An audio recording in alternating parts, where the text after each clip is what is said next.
everybody, it's Eric Pappenfuss. It's Friday, so it must be a buy day, and today, Olivia, we're going to talk about limited editions. Why? Well, because limited editions are all the rage. If you're interested in anything from art to sports cards, you know that everybody wants a limited edition, maybe a 1 of 1 or a 1 of 10 or a 1 of 100, whatever it's limited to. It always increases the value of the collectible. But have you ever thought to yourself, what was the first limited edition book and when was it published? Well, I know the answer to that, and it's right here in today's mystery box. Because actually, Olivia, we uncovered the first ever limited edition book. And we're going to get to that in a minute. But first, I just want to talk about limited editions when it comes to books. And you're probably used to seeing something like this. In the back of a book is an area of the book called the colophon. And it is where sometimes you'll see a signed and numbered edition of a book. As you can see, this is the Canterbury Tales by Rockwell Kent. It's signed by Kent, who's one of my favorites. You can see our previous buy day on Rockwell Kent's Moby Dick. And this is limited to 857 of just 924 copies like this. And then it's just filled with the beautiful Rockwell Kent images. It's a lovely book, a wonderful book from the 30s. But when you think about limited editions in America, the company which sort of brought them to popular interest is a company called the Limited Editions Club. And most limited edition clubs books look like this, and they are either signed in the back in the colophon by the engraver, or sometimes the publisher, or sometimes even the artist. And this is a great one because this is a copy of a limited edition club book published in the 30s, and it is illustrated by John Sloan, who was one of the great engravers, and it has wonderful John Sloan etchings, and this is number 24 of a publication of 1,500. Now, the limited edition club basically charged you about $10 a book as a membership. Here, let me just show you how nice the etchings are. And then if you paid that amount, you could get a book maybe every month. They published about 10 to 12 books a year. They did this from 1929, Olivia, all the way up until the 1980s. Over 500, almost 600 different limited edition club books to collect. They were high quality. During the Great Depression, they employed some of the most important artists around, not just John Sloan, but Thomas Hart Benton and Matisse and Picasso, and you name it, they all did illustrations for the Limited Editions Club. And it was quite a production. The paper quality was higher, the engraving was higher, all the components of the book were better than in the sort of popular press at the time. It was very expensive to make, and this is illustrated by the first book they did in 1929, which was Gulliver's Travels. And you know what, Olivia? It shipped the very same week the stock market crashed. So they had this great plan to sell 1,500 copies of each book at $10 a piece, making $15,000, and the stock market crashed. And of course, there weren't as many people willing to buy books, and $10 then would be about $200 today. So, you know, did you want to have a monthly book subscription for $200 after the demise of the stock market? I don't know. At any rate, they quickly pivoted, and this was a man by the name of George Macy who developed the Limited Editions Club. He kept it going, and he was able to do it. I think that first edition of Gulliver's Travels cost like $10,000, so the most he ever could have made back would have been just $15,000 at $10 a book. So it was never going to make a lot of money, but he got started, and people were still interested. But he quickly decided to do a companion press called the Heritage Press to the Limited Editions Club. So everything that was done as a Limited Editions Club was limited and sold to subscribers at a high price, but then you could go to your bookstores or other places and you could get Heritage Club books, which were sort of a cheaper version of the exact same types of books. And he sold 20,000 copies each of the Heritage Press books. And you can find those today at the Scholar, for instance, up on our second floor balcony. We've got all these slipcased Heritage books. They're worth about $10 a piece. The same price now that you could have bought this for back in the 20s, but they're not particularly valuable, but they're still high quality and interesting books. So it went from the Limited Editions Club to Heritage Press.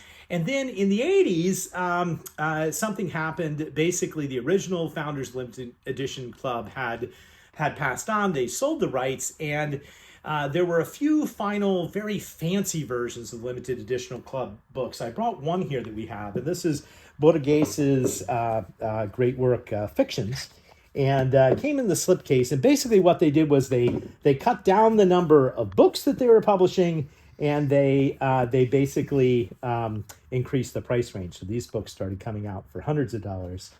And you can see that this is one of the final limited editions club books, and it has beautiful illustrations, silk screens by Saul LeWitt. Saul LeWitt is one of the great sort of modern artists who also was popular for designing artist books. And this is really cool. And if you go to the back, you can see Saul LeWitt has signed it. It's still a 1,500 copy edition, but the pricing is going up and the quality is going up. And this is one of the last ones that they did. So the Limited Editions Club is what really sort of brought limited editions to prominence in America. After its demise, you know what it did? It sold out to Easton Press. And do you remember when we were in Virginia a few weeks ago, we ended up purchasing a whole collection of Easton Press books? Well, here's an example of, this is a reissuing of the Limited Editions Club and Heritage Classic Club Lysa Strata, illustrated by Picasso, as a Easton Press book. We have this for sale in the shop, and this is going to cost about $40 or $50, as opposed to the Limited Editions Club, which would be thousands of dollars, or the Heritage Press, which would probably only be $10 or $20. And it's just beautiful. It's got wonderful illustrations throughout by Picasso. And the Easton Press books bought the copyright for all of those limited edition club books, and still did them in beautiful paper with quality renderings very similar to the originals. Okay. The only current sort of equivalent to this, in addition to Easton Press, that is doing this on a regular basis today, Olivia, is the Folio Society. We got this one into the shop recently. This is a special limited edition of only 100. This is number 119, but it was of 1,000 numbered copies. Its slipcase is 2 volumes, gigantic. And I don't know if you're familiar with the Roberts illustrations, but he's just an amazing artist. And this Folio Society reproduces in what you would call an elephant folio all these illustrations. Just great design. The Folio Society books also available by subscription. Used to be. Now you can just sort of buy them online yourself, but they're sort of another example of this. There's no current sort of limited editions club on the market. And maybe there should be, because it seems like a real opportunity this day and age. Anyhow, that is probably the nicest folio edition that we have at the Scholar. Just wanted to show you one last thing. This book came in. This is a limited edition book that is illustrated by one of my favorite illustrators, John Moore Smith, the tile designer. It's an illustrated Shakespeare. What I wanted to show you is we have 2 copies. We have one here that's on Japanese paper and one that is on antique paper, and it depended on the sort of number. And you can actually really see the difference in it. If you go to this beautiful illustrated page here, you can see that the Japanese paper is fine and thin and not as foxed or spotted as the antique paper, which hasn't aged as well. If you look at the antique paper, can you see right away the different texture?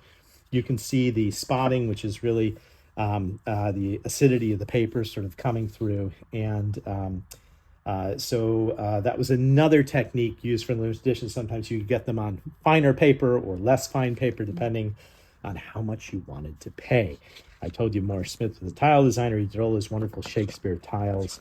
You can see examples of some of his tile designs throughout this illustrated book. And these are all available in the Rare Book Room of the Midtown Scholar. But now to the piece de resistance, the book that I told you about, the first ever limited edition book published in the Western world, which is really cool. Do you know where it was published? You want to take a wild guess what country published this beautiful 2-volume set, Olivia? Here, we'll bring it over here. No guess? Oh, come on. Guess any country. England? It was not England. It was the Netherlands. It was published in Leiden, and this is the first ever limited book. What's interesting about this book, it's a copy of Lucretius's De Rerum Natura. It's a sort of epic poem, a classic poem of Roman philosophy, and it was a much published book. But this is published by a particular printer, who was in Leiden at the time, and a particularly edited edition by a scholar. And what they did was, and this is going to look familiar now that we've seen the colophones of other books, they put in the first ever signed colophon. And here it is. So this book dates to 1725, Olivia, 1725. And here's what they wrote. They basically said, this is our edition here. It is only for these our subscribers. And we are going to basically just do an edition of 820. And after we do 820, we're going to destroy the place and we will not do any more. We swear we will not do any more. And then it is signed by the editor and the printer. And this is number 610 out of a set of 820. We're going to end with a funny book. Did you know that October is National Black Cat Month, Olivia? No. I bet you didn't. I didn't know this either, but apparently black cats are much maligned, unfortunately, and they shouldn't be. And we're beginning to stockpile too many funny books related to cats, and as a result, I thought we could do for this month and this month only funny books related to cats.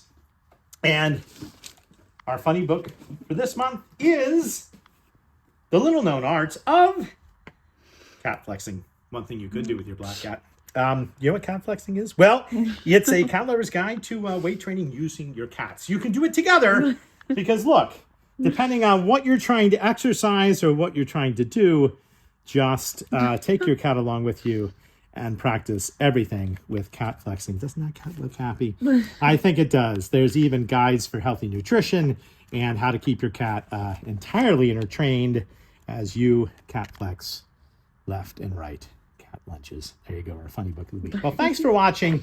I hope you'll watch next Friday and every Friday at noon for more adventures in the world of books.